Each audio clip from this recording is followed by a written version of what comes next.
तो साथियों, weekly market review video में आपका स्वागत है। ये वो वीडियो है जहां हम पूरे हफ्ते का मार्केट का लेखा जोखा देखते हैं, कॉम्प्रहेंसिव स्टडी करते हैं। एंड उसी के साथ में ये भी देखेंगे कि आने वाले हफ्ते के लिए हमें किन बातों का ध्यान रखना है, कौन से सेक्टर्स हैं जहां पर एक्शन आता हुआ नजर आ रहा है। एक एक चीज़ को बड़ी बारीकी से समझेंगे, बस बने रहिए आप अंत तक। So let us start with Nifty. तो शुक्रवार को सुबह सेबी की तरफ से एक बड़ी खबर आती है कि जेन स्ट्रीट जो है उसे बैन कर दिया गया है भारतीय बाजार से। उसका एक इम्पैक्ट ये हुआ कि हमें वॉल्यूम्स जो हैं वो काफ़ी कम नज़र आए हैं। आप देख सकते हैं कि मार्केट थोड़ा सा प्रेशर में ही नज़र आ रहा था। पिछले 2-3 दिनों से हाई से सेल ऑफ आ रहा था काफ़ी दिनों से, लेकिन जैसे ही आप 10 डे के नीचे गए फिर हमें एक बाइंग देखने को मिली। But if you look at the volume, volume थोड़ा सा कम रहा है, तो ये एक फैक्टर तो है। अब इसका इम्पैक्ट एक कैपिटल मार्केट स्टॉक्स में बड़ा तकड़ा पड़ा है गाइस। नवामा आप देख सकते हैं, जो एक समय पे मैं कह रहा था कि एक दिन रुकेगा तो सोमवार के लिए बहुत अच्छा होगा, करीब 12% गिर गया। अब जेन स्ट्रीट जो है वो नवामा जो इनको सर्विस देता था, नवामा इनको सर्विस देता था। जैसे हम नहीं है, हम हमारे ब्रोकर्स होते हैं, तो जो एफ होते हैं उनके ब्रोकर्स, कस्टडियंस वगैरह, वो सारा एक प्रोसेस होता है। तो नवामा जो है वो फंस गया, 12% डाउन आ गया। अब आग लगी है तो बीएससी के भी फटीट पड़े। बीएससी जो यहाँ पे ब्रेकआउट की कगार पे था, हम चर्चा भी कर रहे थे कि भी काफ़ी अच्छा लग रहा है, लेकिन बैठ गया।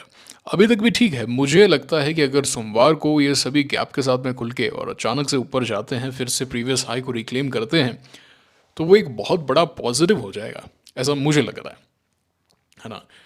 सो सोमवार का एक्शन इन सभी स्टॉक्स के लिए, बीट बी पीएससी और सीडीएसएल, मैंने सीडीएसएल में अलर्ट भी लगाया था, मुझे बाय करना था ये स्टॉक। अभी भी इसकी क्लोजिंग ठीक है, can get better from here, but this is what it is actually. तो बीएससी, नोवामा, ये सभी स्टॉक्स काफ़ी बढ़िया हो सकते हैं। तो मैंने टेलीग्राम पे पोस्ट भी किया था इस बारे में, देख सकते हैं आप। एंजल वन भी 6% गैप के साथ में नीचे, कोई लेना देना ही नहीं है ना। गजब है भाई। तो मैंने यहाँ पे पोस्ट किया था टेलीग्राम पे कि जब एक्टिव थे तब भी रिटेलर्स को लॉस हो रहा था, और अब जब बैन हो गए हैं तो भी रिटेलर्स को ही लॉस हो रहा है, क्योंकि रिटेलर्स जो हैं वो बीएससी, सीडीएसएल, एंजल वन में इनमें हैवीली इन्वेस्टेड हैं। तो अब देखते हैं क्या सीन रहता है मार्केट। देखिए, शुक्रवार को एक रिएक्शन आया, वो एक कि भाई अचानक से न्यूज़ आई है, सब चीज़ें होंगी, बट देखना अब यह है कि यहाँ से क्या एक्शन आता है, यहाँ से क्या मार्केट इसको अभी भी नेगेटिवली लेना चाहता है, या फिर ठीक है हो गया भैया, अब हम आगे की तरफ जाते हैं। गैप के साथ में खुल के आप ऊपर आइए, मज़ा आ जाएगा। मैं आपको कह रहा हूँ बहुत बढ़िया सेटअप्स बनेंगे and we will target them. एक और लर्निंग है आपके लिए कि कभी भी ब्रेकआउट से पहले बाय नहीं करना है। C D S L, B अजीम, इवन नुवामा, ये सभी जो है ब्रेकआउट की कगार पे थे। ब्रेकआउट हुआ नहीं था, ध्यान रखिएगा इस बात को पे।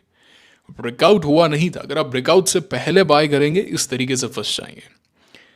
ब्रेकआउट जो है वो अपने आप में एक सिग्नल है, फाइनल काउंटडाउन है कि भाई अब आपको ट्रिगर पुल करना है। उससे पहले आपको इंडिकेशन नहीं मिला, if you do that there is a big problem. So somewhere you will be stuck like this. कहीं ना कहीं ऐसा हो जाएगा and then you will be like खाया पिया कुछ नहीं, गिलास थोड़ा बाहर आना। ठीक है ना। चलिए, और उसी के साथ में एनएससी का आईपीओ आ रहा है एंड राधा किशन दमानी जी का जो इन्वेस्टमेंट है उसकी वैल्यू 9,000 करोड़ की हो चुकी है। अभी जो लेटेस्ट भाव चल रहा है अनलिस्टेड में उसके अनुसार, अब देखते हैं कहाँ पे आता है ना, उसके बाद में किस तरीके का एक्शन होता है। सो अच्छा है, मतलब इन सभी ने लो बेस पे अप्लाई किया था। अप्लाई किया गया था लो बेस, जब एनएससी वगैरह थे, जब बन रहे थे, एंड इवन बीएससी में अर्लीस्ट जब शेयर्स निकल रहे थे, दे वर वेरी क्लोज, तो इन्होंने अच्छा खासा बाय किया। विजनरी तो रहे हैं, देखिए उसमें कोई दो राय नहीं है। चाहे अपना खुद का डिमांड बनाया हो या फिर ट्रेंड में इनका अच्छा इन्वेस्टमेंट है। वीएसटी में अच्छा पैसा बनाया इन्होंने, and at the same time if I am not wrong India cements के अंदर भी इन्वेस्ट किया था ना, कोचिन शिप में किया था 2020 के अंदर, I still remember it. Visionary तो रहते हैं गाइस ये लोग, है ना। बट मुझे ऐसा लगता है कि इतना बड़ा पैसा आप जब लगाते हैं, उस टाइम करीब 4 करोड़ शेयर्स लिए थे, तो इतना बड़ा जब आप पैसा लगाते हैं तो आपके पास में बेस बहुत बड़ा होना चाहिए। मैक्सिमम रिटेलर्स के पास में जो बेस है वो 5 लाख 3 लाख से भी कम का है। सच्चाई ये है गाइस।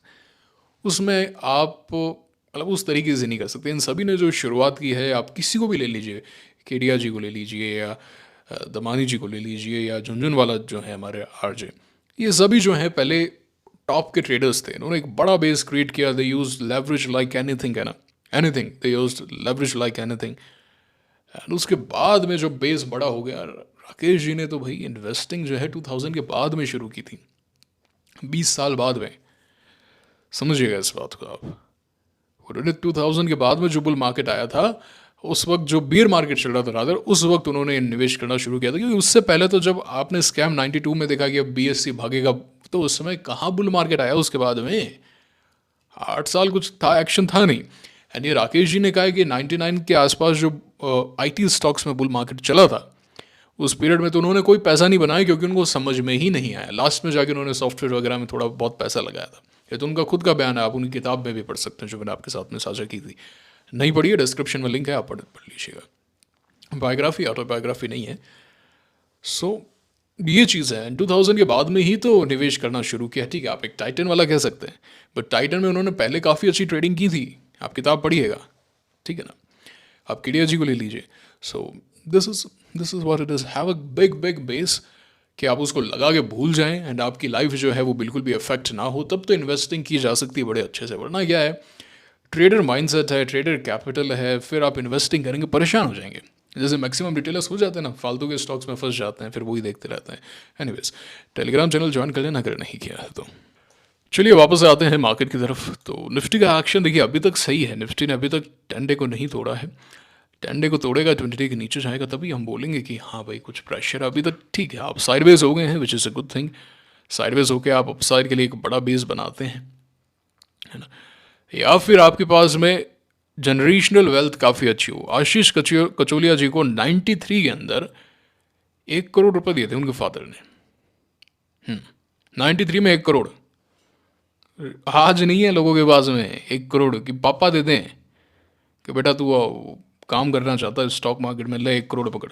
कौन देते भाई? आज वो 93 में दिए थे। रमेश दमानी जी जो हैं, जिन्होंने पीएसयूज में बड़ा अच्छा पैसा बनाया, क्या एंकर हैं वो, तो वो बाहर से पढ़ कर आए थे उस वक्त। तो फिर जब भारत आए तो उनके पिताजी ने उनको बीएससी के अंदर एक सीट दिलाई थी।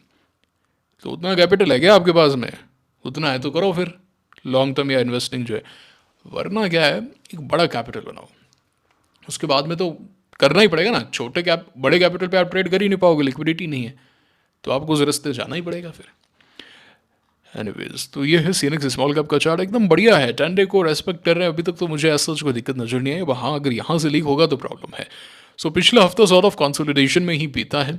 सो get ready for the next week. और जो सेक्टर मुझे सबसे ज़्यादा सुंदर लग रहा है एट प्रेजेंट, वो है PSU bank. Well discuss about it in a while.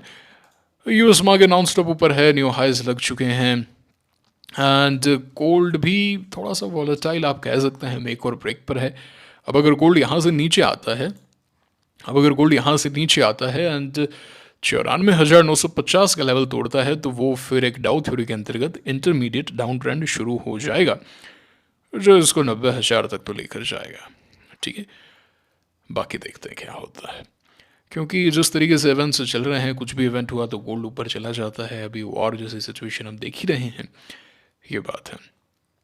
चलिए, ये बात हो गई इंडाइसेस के बारे में। मेरे पोर्टफोलियो के बारे में अगर हम चर्चा करें तो मेरे पास में एक तो ट्रांसरेल है, मैंने बताया ही था। ट्रांसरेल मैंने बाय किया था, I am still into it. कोई सेल करने का कोई मतलब है नहीं, उसको बने हुए हैं। अगले हफ्ते देखते हैं किस तरीके का एक्शन आता है।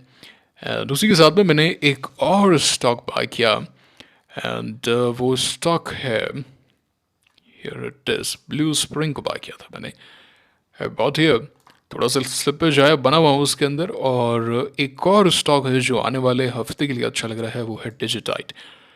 तो एक क्वेस कॉर्प जो है उससे डीमर्जर हुआ है इनका 227 के ऊपर। मैं बताऊंगा नहीं गाइस, ये बड़े छोटे से स्टॉक हैं, आप इनमें ना ब्रेकआउट वगैरह करवा देंगे। So I won't discuss about it much, है ना। अभी मैं थोड़ा सा, मुझे पैसा बनाना है अब थोड़ा, है ना, क्योंकि मैं देख रहा हूँ आप कुछ एक सेटअप्स को ख़राब कर दे रहे हैं। रिटेलर्स को पता चल जाता है ना, जैसे ट्रांसरेल भी रिटेल में फंस चुका था, वहाँ पे इंस्टीट्यूशनल एक्टिविटी बहुत शानदार थी, इसलिए वो ब्रेकआउट हुआ। वरना एक समय पे तकड़ा स्क्वाट हुआ था, जान हलक में आ गई थी। ठीक है ना। सो रिटेलर्स जो हैं वो थोड़े से ज़्यादा उतावले हो रहे हैं, तो इसलिए कुछ एक सेटअप्स मैं डिस्कस नहीं करूँगा अभी।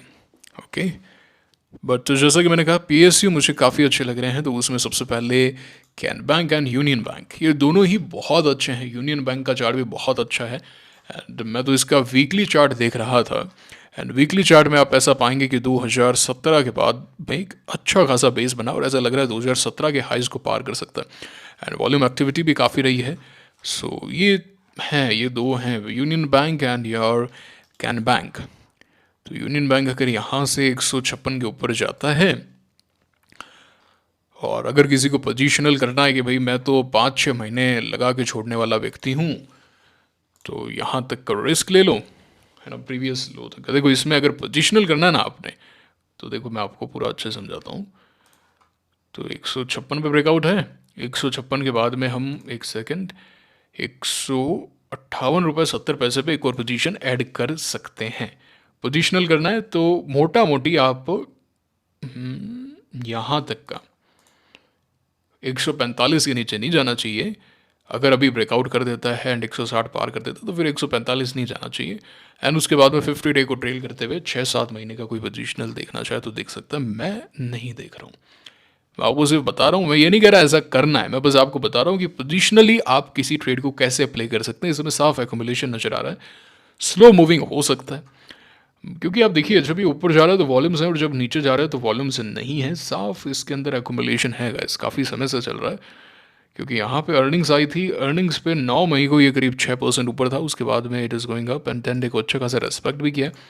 जैसा कि मैंने कहा स्लो मूविंग रह सकता है, बट अच्छा खासा मूव आ सकता है, ऐसा मुझे लग रहा है। Union bank and also your can bank, देखते हैं क्या होता है, मज़ा आएगा इस बार। सो एट प्रेजेंट तो यूनियन बैंक का चार्ट थोड़ा सा बेटर है, 156 के ऊपर। बाकी एनबीसीसी तो नीचे आ गया था, बट हाँ इंजीनियर्स इंडिया में ज़रूर ब्रेकआउट आया, so I kind of passed it. मेरे पास में 2 पोजीशन है, एंड मैं थोड़े से फास्ट मूविंग स्टॉक्स पे फोकस करना चाहता हूँ। तो उसका एक नेगेटिव ये होता है, स्लिप पे जा जाता है, रिटेलर एक्टिविटी होने के कारण स्कॉट हो जाता है, but if they move very smoothly. So आपको तो मैंने बता दिया कहाँ फोकस किया जा सकता है ना, कोई पोजिशनल ट्रेडर है तो। बाकी फिर डिस्कस ऐसे तो जेपी पावर का चार्ट भी ठीक है, बट मैं मुझे इतना मतलब वो ठीक है, power stocks are hot, I agree with you. And वो कार्ड फार्मा यहाँ से बहुत सुंदर हो सकता है, बहुत ही ज़्यादा सुंदर हो सकता है आई थिंक, क्योंकि जिस तरीके का एक्शन आया वीकली चार्ट पे कि आप यहाँ पे एकदम ऊपर गए थे करीब 18% upon a week, in a week, then आप डाउन है, डाउन में आपके वॉल्यूम एकदम श्रिंक हो जाते हैं, then you are going inside in the weekly chart. Just a day of consolidation, just one day of consolidation here, and I think it can do wonders. Okay, and ठीक है, बाकी तो इससे मैं डिस्कस नहीं करूँगा। ओके, एंड यूनिमैक बी स्पेस में है, वरना तो ये चार्ट बहुत ही अच्छा था। एक्मिस सोलर का भी वीकली चार्ट अच्छा है, बट देख सकते हैं कोई देखना चाहे तो, मैं तो नहीं देख रहा इसको। I need best of the best few stocks, okay? I just need few stocks, the best of the best. तो ये बात है।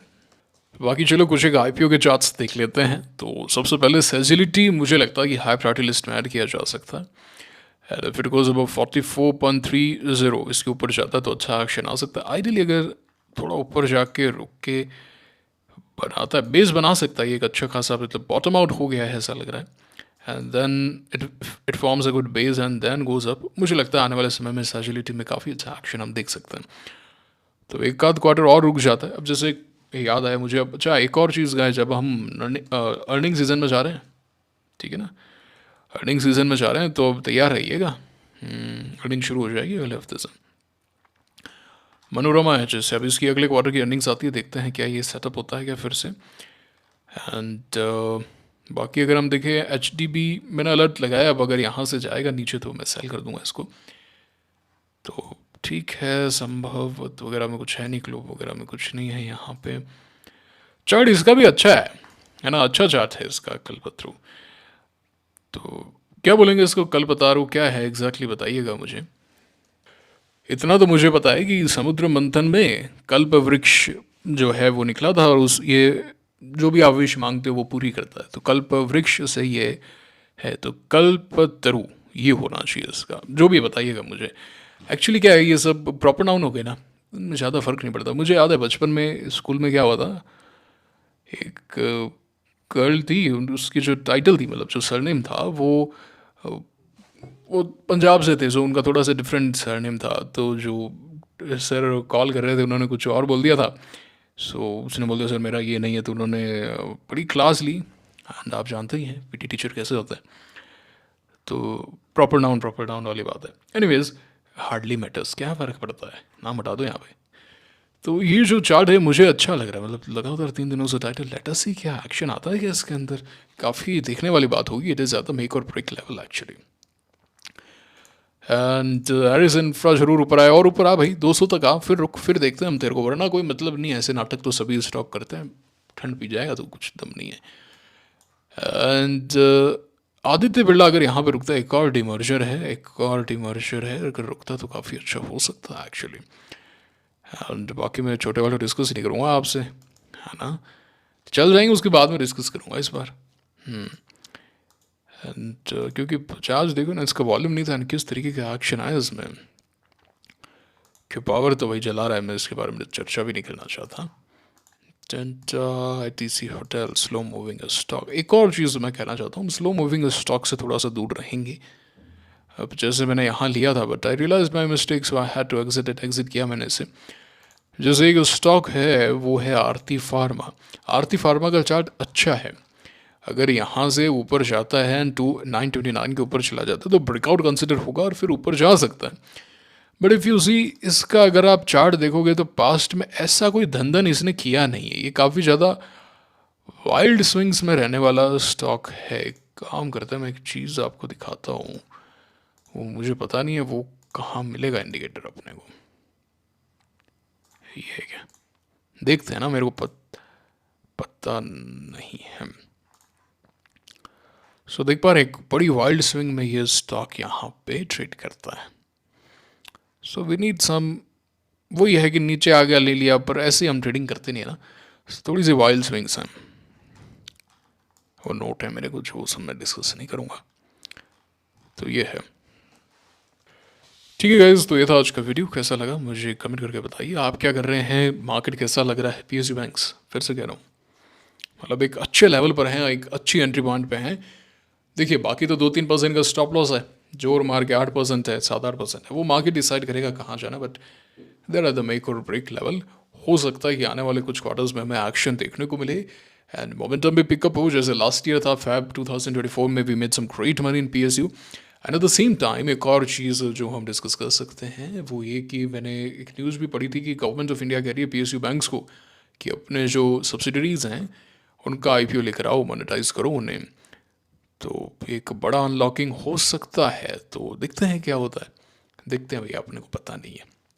ओके, ये था आज का वीडियो, मुलाकात होगी आपसे अगले वीडियो में। Signing off now, thank you very much.